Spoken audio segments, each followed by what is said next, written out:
this program is virtually identical to the previous program with one major exception. This demonstrates the do-while loop as opposed to the while loop. You'll note that the syntax has the do at the top of the loop, while now the while is at the bottom of the loop.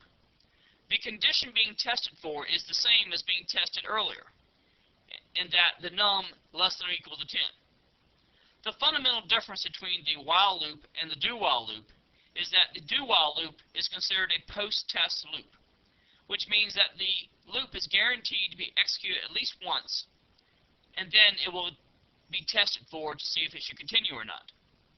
If we compile and execute this program, you will observe that the output is identical to the previous example, and that it produces the numbers 1 through 10, and then displays the phrase loop has ended, which is being displayed outside of the do-while loop, just as it was in the first version. The programmer, of course, just like we did in the previous example, changed the value of num, changed the initial value of num, changed the increment of num, and could also change the value that's being tested for. The key difference here is that I could create a condition such as num being initially equal to 11. Now, num equal to 11 is a value which is not consistent with this condition. That is a false condition. However, when this program is executed, it will display the value of num of 11 and then test for the condition after it has added 1 to the num, and therefore it will be 12. So let's observe this.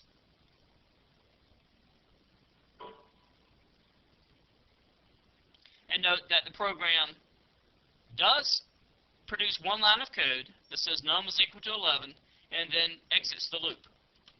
And this is because this is considered a post-test, and that the loop itself will be executed at least once before the condition being checked for is checked.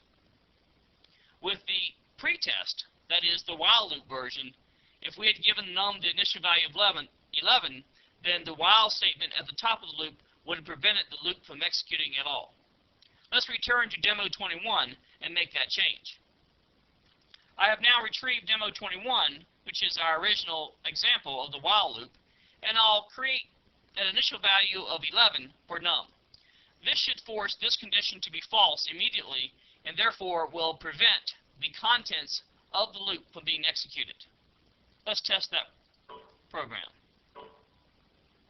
I'll go ahead and save those changes for now. And as you can see, the output is nothing, simply that the loop has ended. And this is the key difference between a pretest and a post-test. With the pretest, the condition is checked for first. With a post-test, as you saw a few moments ago, the condition is being checked for after the loop is executed at least once. I have now returned to demo 22, which is our do-while example. And let's change the value, or the operator, of less than or equal to greater than. So now our condition is num greater than 10. We have an initial value of num as being 1. The loop will be executed at once, guaranteed, since it is a post-test loop structure. The question now becomes, is this condition true? That is num greater than 10? Now, of course, 1 plus 1 of 2 is not greater than 10, so the loop will not continue. We'll recompile and then execute. And as you can see, it printed the value of 1, and added 1 to num, which it became 2, but it did not display it because the loop never re-executed.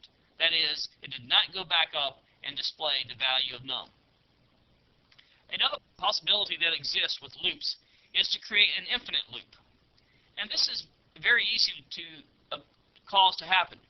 For example, if I give the initial value of num the value of 10, this program will then accept that as the value of num, display the number 10, add 1 to num, making num 11. Then it will check for this condition, num greater than 10. Well, of course, 11 is greater than 10, so it will continue and then display that number. It will add 1 to num again, making it 12. Once again, num will be greater than 10. In fact, this is an infinite loop because our condition is now guaranteed to always be true, and that num is greater than 10 since I initially gave it a value of 10 and added 1 to it. Let's watch what happens when we have an infinite loop. You'll note that it is not considered a compiler error because syntax-wise everything is fine. But logic-wise we do have a problem. As you can see, the program continually runs. One way of stopping this is simply clicking close and then clicking yes to terminate this program. And then it should come back without a problem. But obviously this is a program that you do not want to be executed by the user, as it will create an infinite loop and create other problems. There are many variations of the while and the do while loop that you should experiment with.